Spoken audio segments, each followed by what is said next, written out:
This conference will now be recorded.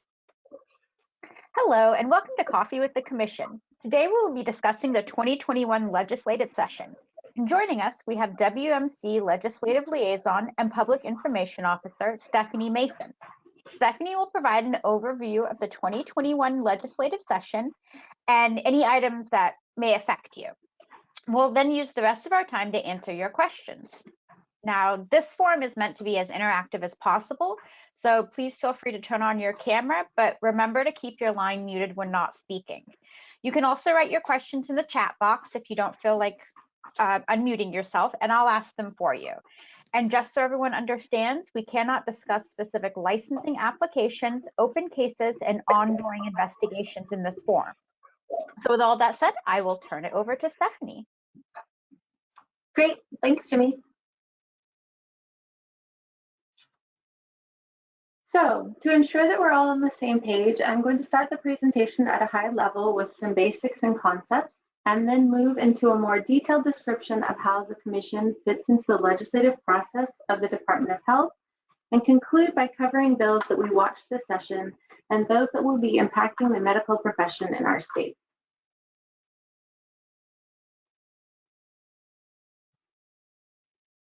As you can see, we have a two-year legislative cycle in Washington, and within that two-year cycle, there are two kinds of legislative sessions: regular sessions and extra sessions, also called special sessions.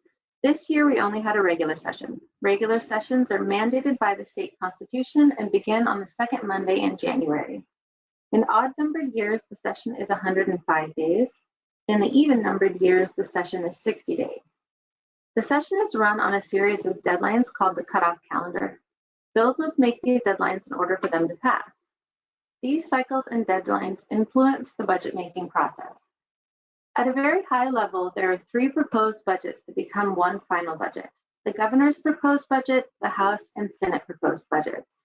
That's an oversimplification, but basically, bits and pieces of these budgets get shifted around and voted on to become the full budget for our state. That's an overview of how the session is run, and who the session is run by is the legislature and the governor. The Senate is officially called the upper house and is supposed to wield more power, although that is not always the case. Senators serve 4-year terms before facing re-election, and House members serve 2-year terms. The House of Representatives has 98 members, and the Senate has 49. With the governor and majorities aligned, there tends to be more consensus on agency-proposed legislation. Legislators sponsor a bill, which means they put their name on it, so to speak, and it becomes their bill and therefore their responsibility to shepherd through the process. Some bills, most bills even, receive more than one sponsor, which means that multiple people are helping it move through the process. I won't spend too long describing how a bill becomes law, and this is my very rudimentary illustration of the process. When bills are introduced by a lawmaker, the first place they go is a policy committee, unless they are strictly about funding. From there, they have a hearing and receive a vote. Then the bill moves on to a fiscal committee, then to rules or ways and means, where it must be chosen by a member of those committees to be heard. After those committees, the bill is placed on the floor calendar and then receives a vote from either the full House or the full Senate. None of these steps is guaranteed between committees. After it passes one chamber, then it must start the process all over again in the opposite chamber. The most important policy committees for the Medical Commission, the place where bills start for us, are the Health and Wellness Committee in the House and the Health and Long-Term Care Committee in the Senate. For a more thorough understanding of this process, and also to look up anything regarding current or past sessions, you can visit the website listed at the bottom of your screen. So now we're getting a little more detailed. How did the Medical Commission and the Department of Health interact and fit together during this session? The purpose of the Department of Health is to protect the public health, which encompasses a lot of categories that you can see on the left. It also has several boards and commissions that act somewhat independently of the Department of Health, which you can see in the image to the right. All of these boards and commissions, including us, participate in written bill analysis throughout the session. The WMC and the DOH also have multiple meetings weekly to analyze, discuss, and report on bills moving through the process. As you can imagine, there are times the Medical Commission has to closely track legislation that impacts the medical profession. So we also have our own tracking process in addition to what we do with the department. The Medical Commission has a legislative subcommittee, which is made up of commissioners, the WMC chair, and the executive director. The legislative subcommittee receives weekly email updates on legislation that is moving and how it could impact practitioners. They then weigh in with their thoughts both by email and during a weekly call with the Department of Health. We also hold meetings with stakeholders like the medical, hospital, and PA associations to get their input on how legislation could impact the practice. We also staff work groups, like the International Medical Graduate Work Group, which was established by SB 6551 last year. This is a very broad overview of the types of issues that we track each session. Occasionally, the Medical Commission will testify on a bill, as mentioned on the last slide, on one of these concepts. Usually, this is reserved for legislation that directly affects our In Practice Act, directly requires the Medical Commission to be responsible for enacting some part of legislation, or could negatively impact the practice or the public. Most of these are self-explanatory, but legislating the practice of medicine is a frequent one where we feel the legislature is attempting to mandate what a physician or PA can do that should be normally left up to the judgment of the practitioner. So even though these numbers may seem high, there were actually fewer bills introduced and passed this session. This is believed to be partially due to the remote nature of the session and legislative leadership requesting that members not introduce companion bills. The department summed up the session this way: legislators agreed to make significant advances in public health this session, including major financial investments into foundational public health services and COVID-19 response. This was an unprecedented success. So I'm going to start discussing legislation that passed this year with the top bills that impact the Medical Commission directly, and then move on to others that impact the medical profession. House Bill 1129 states that we can offer a limited license to an IMG who has been nominated by an appropriate facility, who's been a state resident for at least 1 year, has been certified by the ECFMG, has passed all steps of the USMLE, and submits to a background check. This license lasts for 2 years and is renewable 1 time. A supervising physician of this IMG must be licensed in our state and only supervise 2, must file a practice agreement with us, and they must practice within the nominating facility. At the last minute, the bill was amended to say that a supervising physician shall retain professional and personal responsibility for any act which constitutes the practice of medicine, and must also hold medical malpractice insurance for the IMG. However, personal and professional responsibility is inherent in the practice agreement kept on file with us, and we do not track or discipline based on insurance. Since we staffed the work group for IMGs, we have heard that there is a lot of optimism around this bill, providing new opportunities for IMGs and helping address the gaps in culturally competent care. Senate Bill 5423. This legislation clarifies the exemptions in our current statute and allows peer-to-peer consultation across state lines regarding the diagnosis and treatment of patients. We've often received inquiries in the past asking if an out-of-state physician can consult within Washington state, and we have used our telemedicine policy to provide guidance. But this bill gives us clear statutory authority to say yes, doctors can consult with other physicians on care, even if that person is not licensed in Washington. This mirrors laws in 30 other states. We feel this is a win for physicians in our state and the public.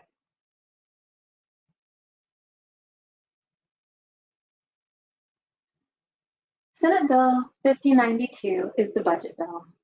Right before passage, although not present in any previous versions of the bill, the legislature added an audit of the Medical Commission. The bill requires us to contract with the state auditor's office to analyze licensing times and compare our disciplinary processes with other states.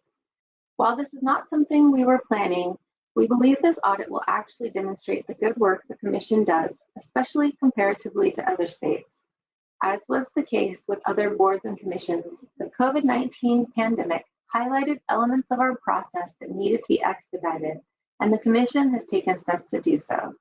The audit must be paid for within our own budget, which can be expensive, and must provide us with recommendations to address inefficiencies. Unfortunately, the WMC went through a similar audit just a few years ago that was expensive and also left us with few recommendations to improve.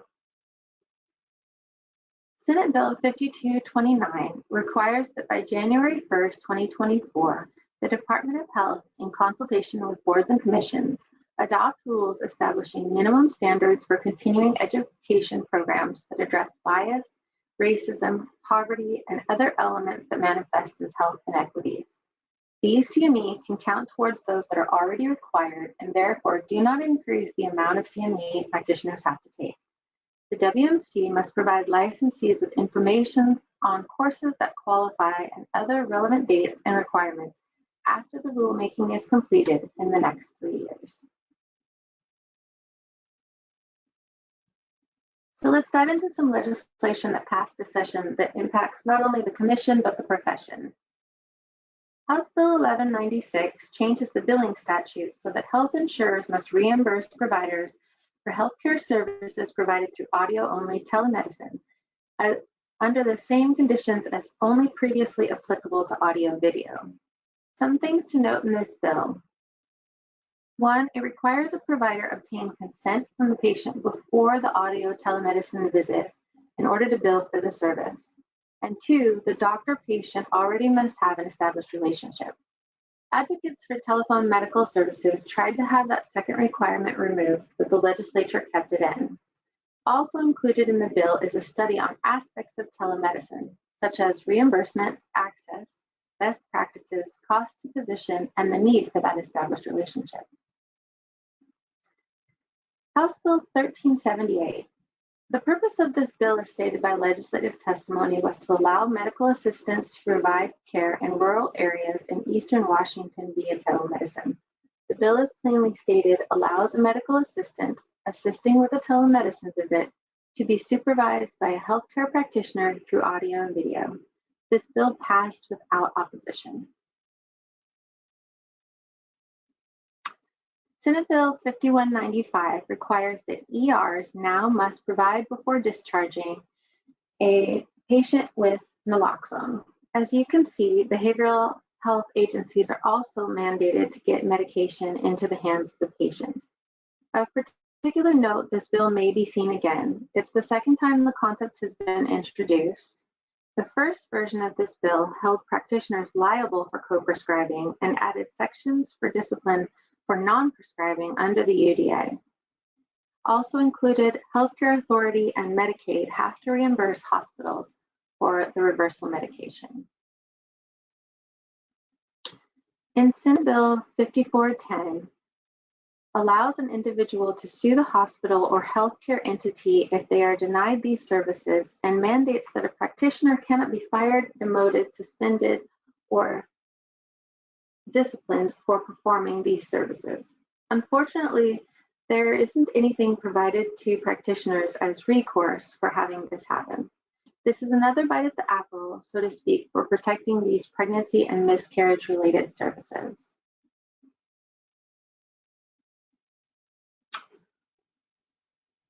As I touched on earlier, one type of legislation we track annually is changes to scope of practice, which can encompass changes to other medical professions as well. These 3 bills passed this year. 1383 changes the scope of practice for RCPs in a couple of ways, the biggest of which is that they can administer nitrous oxide and changes the pharmacologic agents that an RCP may administer from respiratory care to those related to cardiopulmonary care. Final versions of the bill, however, require that administration of nitrous oxide be under the direct supervision of a healthcare practitioner. Senate Bill 5018 is legislation that's circled around a couple times. This bill allows acupuncture and Eastern medicine practitioners to use point injection therapy, which includes injection of local anesthetics, oxygen, and epinephrine for potential emergency purposes. In 2019, the DOH conducted a sunrise review analyzing changes to the scope of practice for acupuncture and Eastern medicine practitioners. That included increasing point injection therapy, and they found that it should be included with their scope of practice. Senate Bill 5124 has been around for a long time and finally passed the legislature. In 2009, the Department of Health had to do a sunrise review and found that the practice was within the scope of MDs, osteopaths, and naturopaths. From there, the DOH was required to produce recommendations for implementing a colon hydrotherapy certification program and found that many practitioners currently working do not hold healthcare credential that allows them to perform this service. In the end, they recommended new education and standards of practice and new credentialing options, which are now found within this bill. That's all the time I have for today, and as you can see from previous slides, I didn't cover all the bills we tracked this session. Many bills died that members of the Medical Commission Legislative Subcommittee got to learn about. If you have questions or would like to know more about the bills that died in the process, I'm happy to take questions via email, and I can take any questions you may have at this time. Thanks, Stephanie. We don't have any questions in the chat right now, but if anyone has questions, feel free to put them in the chat or unmute yourself and we can have a discussion.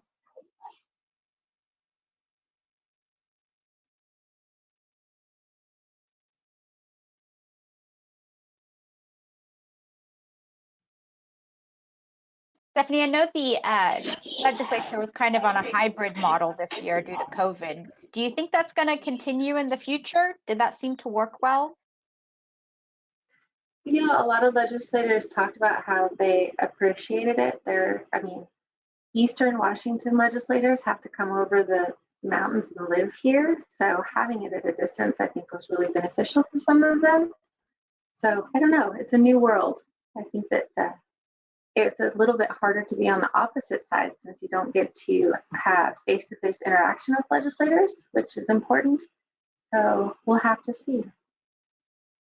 And I know the legislature and the medical commission are kind of assessing this and how we're going to move forward with our meetings, just because we want people to participate, especially ones who kind of live further away, but we do miss that face-to-face interaction. So you're right, it's a new world, and we'll see how it goes. Yeah, we'll see.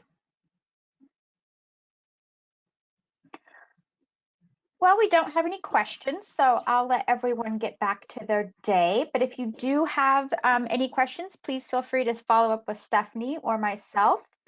And thanks, Stephanie, for the presentation. It was great. This recording is going to be available on our website. On behalf of all of us at the WMC, thanks and take care. Bye, thank you.